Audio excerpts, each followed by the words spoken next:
KPCC ಅಧ್ಯಕ್ಷ DK Shivakumar ತಮಗೆ blackmail ಮಾಡಿದ್ದಾರೆ ಎಂದು ಮಾಜಿ ಸಚಿವ ಗೋಕಾಕ್ ಕ್ಷೇತ್ರದ ಶಾಸಕ ರಮೇಶ್ ಜಾರಕಿಹೊಳಿ ಹೊಸ ಬಾಂಬ್ ಸಿಡಿಸಿದ್ದಾರೆ. ಕಳೆದ ಮಧ್ಯರಾತ್ರಿ 12:30ಗೆ ಡಿಕೆ ಶಿವಕುಮಾರ್ ನನಗೆ ಕರೆ ಮಾಡಿ ಬೆದರಿಕೆ ಹಾಕಿದ್ದಾರೆ.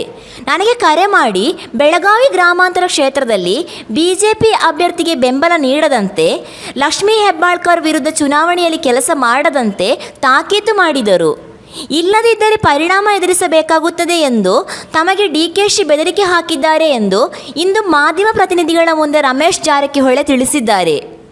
ಈ ಬಾರಿ ಬಿಜೆಪಿ ಸರ್ಕಾರ ಅಧಿಕಾರಕ್ಕೆ ಬಂದರೆ ತಮ್ಮ ವಿರುದ್ಧ ಕೇಳಿಬಂದ ಗಂಭೀರ ಆರೋಪದಿಂದ ಸಚಿವ ಸ್ಥಾನ ಕಳೆದುಕೊಂಡ ಸಿಡಿ ಪ್ರಕರಣ ಸೇರಿದಂತೆ ಕೆಲವು ಕೇಸುಗಳನ್ನು ಸಿಬಿಐ ತನಿಖೆಗೆ ಒಪ್ಪಿಸಬೇಕೆಂದು ಮುಖ್ಯಮಂತ್ರಿಗಳು ಮತ್ತು ಗೃಹ ಸಚಿವರನ್ನು ಒತ್ತಾಯಿಸುತ್ತೇನೆ ಎಂದಿದ್ದಾರೆ.